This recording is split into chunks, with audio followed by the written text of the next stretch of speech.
Hello Poker Club. The RBPC it was once called, now we call it the Poker Club. I want to thank all of you and just say tell you what's going on in my move. But first I want to thank Howard Porter. In 1982, when I was a young minister in Presbytery, and a lot of us young ministers were transforming the way Presbytery worked, Howard Porter came to my office and said, "You need recreation." And he got together a group of people, and we started playing poker, and it's changed over the years. But we've lost a few and gained a few, but it's been a very wonderful experience for me since 1982.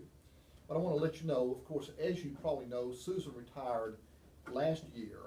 I'm retiring officially from Presbytery May the 14th.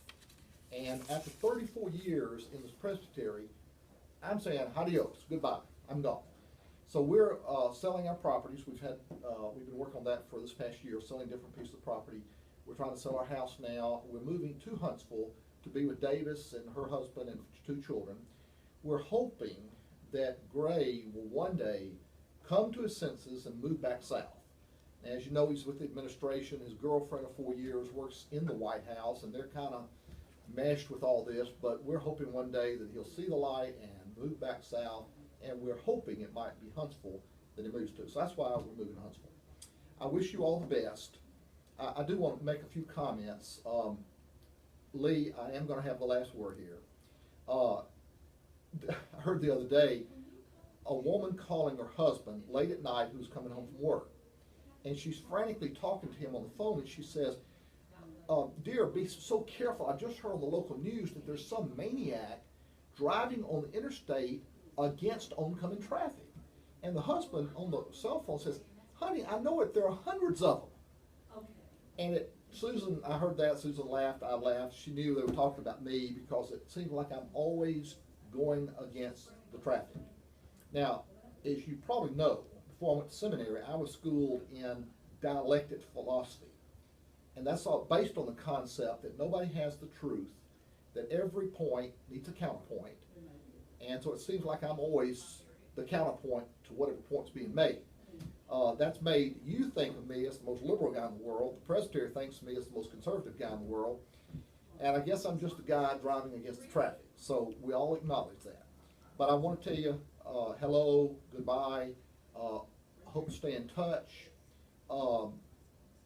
Howard Porter, thank you for setting this up so many years ago. Johnny Robinson, who's been my best friend during the time period. Lee and Sam and Ed and Robert, Jeff Thurkel and Bill, and of course the consummate gentleman of us all, Milton Magnus. So, hello, goodbye. We were set up ostensibly as a parachurch group. I mean, that's kind of how it came about. The irony is, we've been probably the most irreverent group that has ever met from South Highland. And I'll just recall a few points. There's so many good stories from over the years. Lee, I'll always remember the tears you shed upon having your first examination. That's a classic. But think of some of the irreverent things we've done. When Johnny Robinson, hosting poker, has pains and goes to the hospital, we stay at his house, we eat his food, and we have his dessert. Pretty irreverent. I won't mention Margaret Archibald, that's another story. But Howard, I remember so well, Lee, back at one of your old houses, Howard Porter, I think had already moved to Auburn, and came by, and we basically soused him, set him up, and played poker with all his money all night. And we've done some pretty irreverent things over the years. But it's been fun, and I know each and every one of you are honest and good people and strong Christians, though we haven't always exemplified it in each other's presence. And I wish you the best. I'll stay in touch with you, and as I move to Huntsville, I'll send you back, let you know where we are. And Susan and I are doing fine, and our families are fine, and I wish the best for you. God bless each and every one of you, and it has been an experience.